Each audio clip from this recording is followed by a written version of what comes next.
Hey guys, how are you doing? Welcome to the channel. I'm going to do something a little bit different today. I'm going to review my 2018 BMW R1200GS. And I know before everyone starts commenting, we've had the 1250 now for give or take 5 years. I think it came out about the end of 2018. But we don't all have the budget for buying a 1250. Anyway, stick around and I will tell you more about it.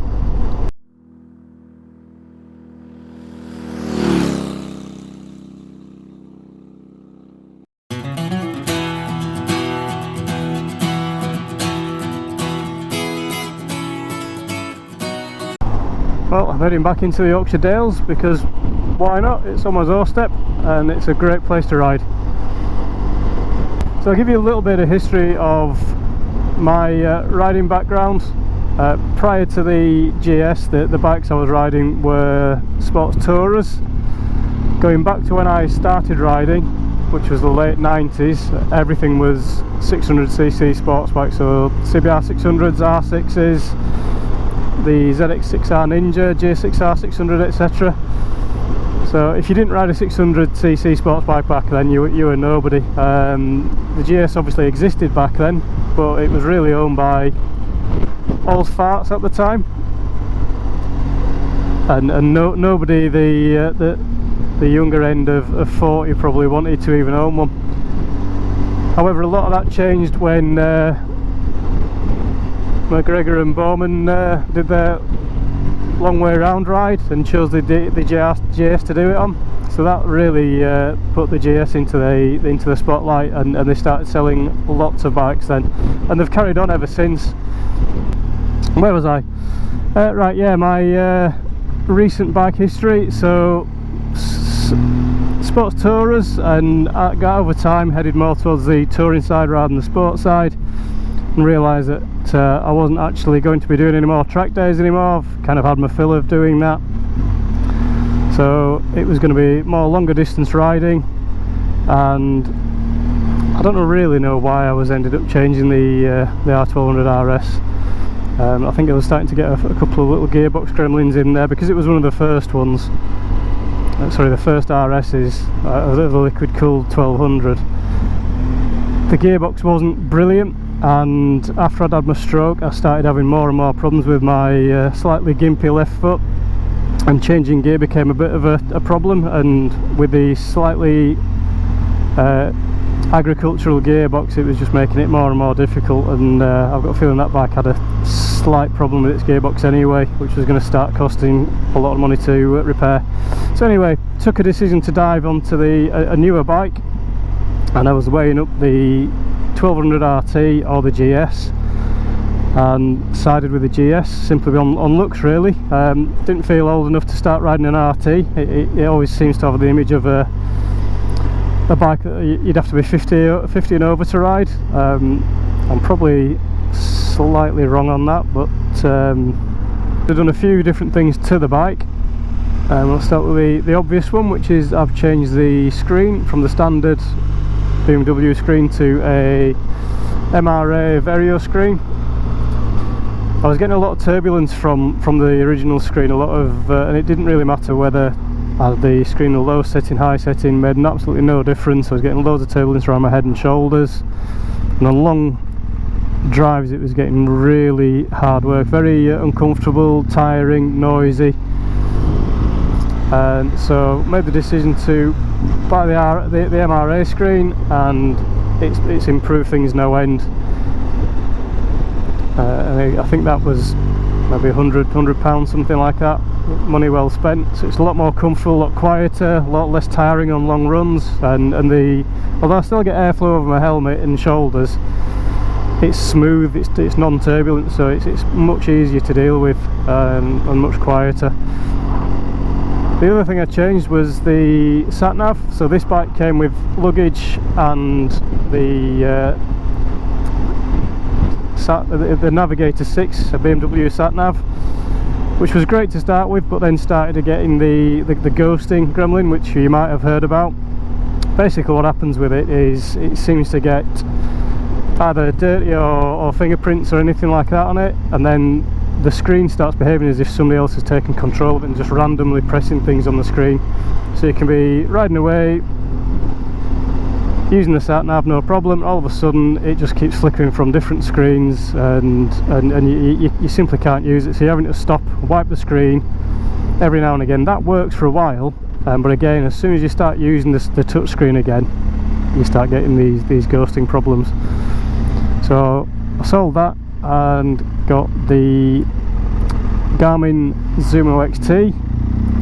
So even though it's actually made by the same, because Garmin make the BMW Nav 6, but the Zumo just doesn't seem to get those ghosting problems at all.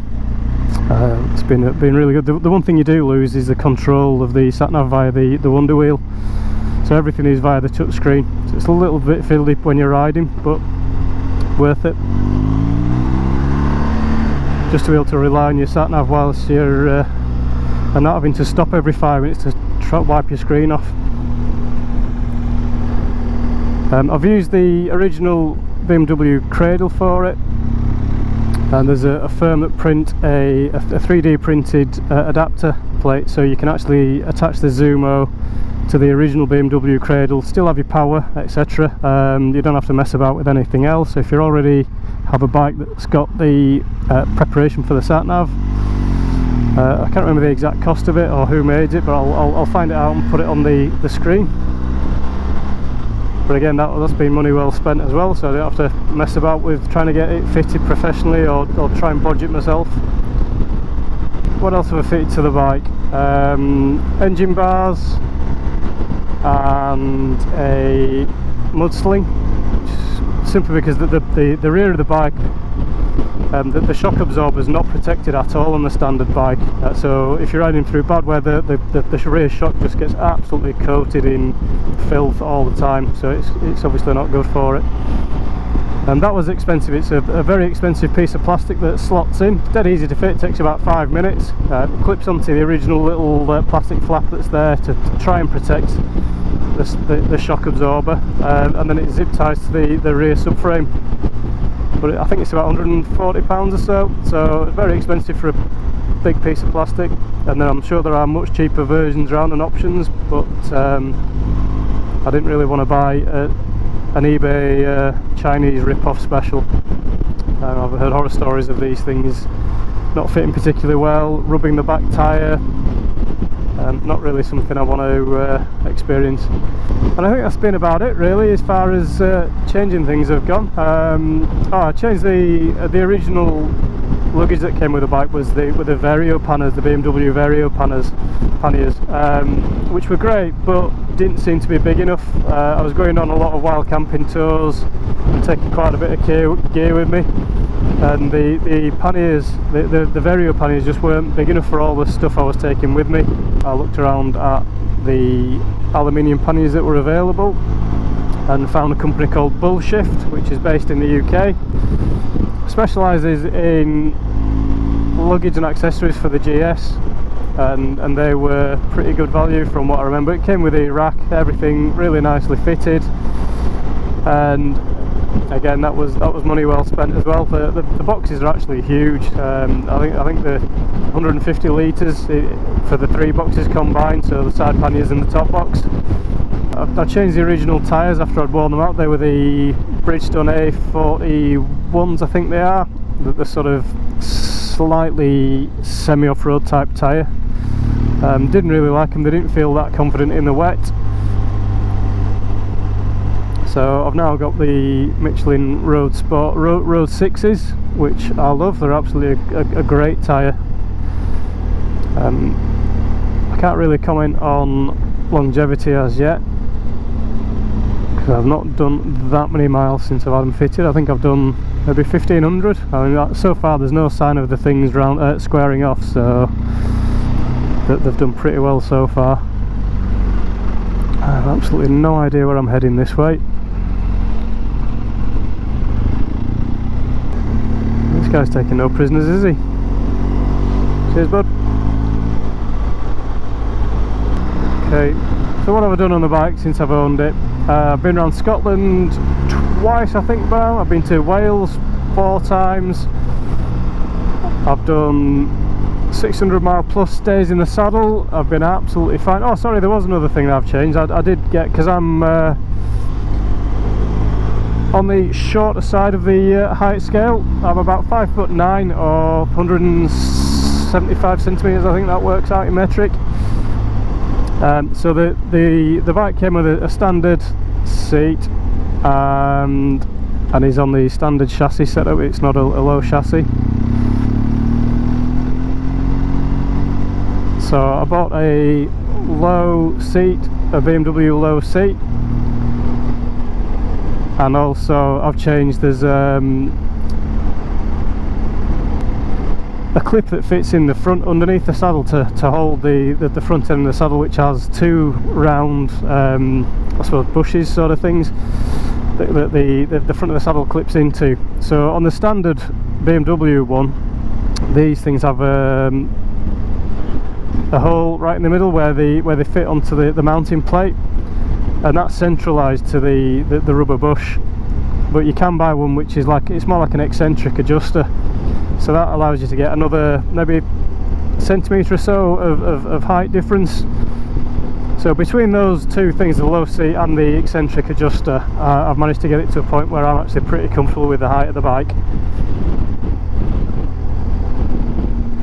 I've not done any track days on it, so I can't comment as to how they cope on track, although when I was doing track days I certainly saw a few people on GS's and seem to manage fine, and these things handle amazingly well for such a big heavy bike. I think it's a combination of wide bars, so you've got a lot of leverage, fairly narrow tyres. I think they're one of those GS there, a 120 section front, and I think the rear's a 160. And also the low centre of gravity from the boxer engine, but they really do steer quickly. In fact, it's actually quicker than the RS I had. That one, because it's quite a lazy geometry for the steering setup, you have to muscle it around with the bars quite a lot. You have to put a lot more effort into counter steering just to get it to move. Once it's there, it's stable as a rock, whereas these things are much more agile, or certainly the heel foot more agile.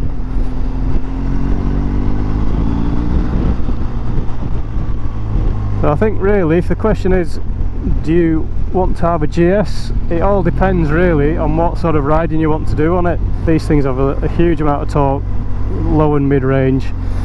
They have still got a bit of a top end zing to them. Once you get above sort of 6,000 or 7,000 revs, there is a bit of a top end rush, but nowhere near what you would expect from a 4-cylinder bike. The biggest problem I've had with the bike has been the fact that I am quite short, so very occasionally, I've not dropped it yet,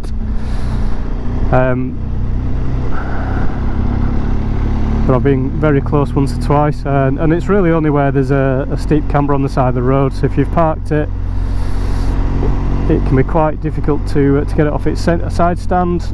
I just don't have the height to get the leverage that I want over the bike to pull it off the side stand. If you want a bike that you can do a lot of miles on in comfort, take a lot of gear with you, and get off and feel absolutely fine, whether you've done 100 miles, 600 miles, great. Which brings me on to actually tank range and fuel economy. I think these things have a tank size of 20 litres, and I tend to get about 200 miles ish out of a tank. If you're riding pretty quickly, spirited riding, you'll get about 45 miles a gallon, or I do anyway. However, if you're taking it fairly steady, you'll get easily over 50. I think I tend to average about 52-ish. I'm a lot steadier now than I ever used to be in terms of riding.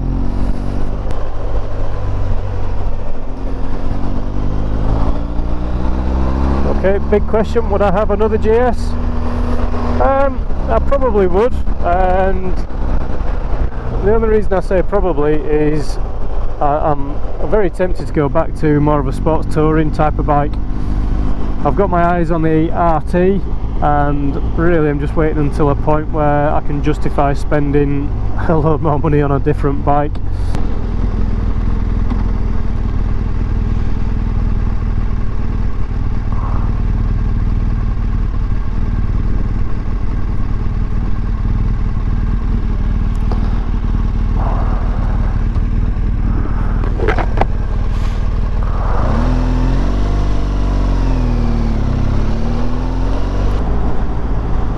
Best thing I can advise anyone to do is just get to your local BMW dealership, see if you can have a test ride of the things. That convinced me pretty much straight away once I had a go on one of these bikes. To be fair, I didn't even test ride the RT. As soon as I'd ridden the GS, I thought that was it. That is the bike for me, thank you.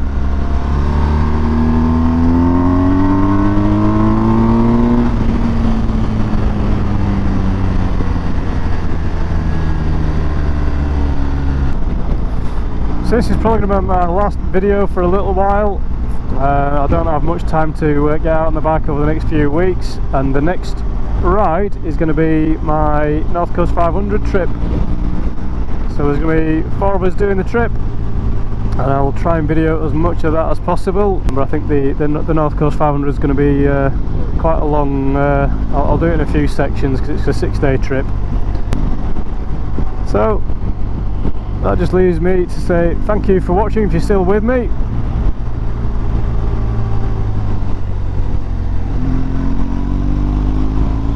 And also thank you to anyone who's subscribed over the last 3-4 weeks now. It's been about a month since I first launched the channel, and I'm lucky enough to have had 30 subscribers during that time. So thank you to all of you, and I hope this has been of some use for you. Thank you for sticking with me. Please like and subscribe, and I will see you on the next vid, which will hopefully be the North Coast 500, and fingers crossed we'll have lots of nice sunny weather and dry roads.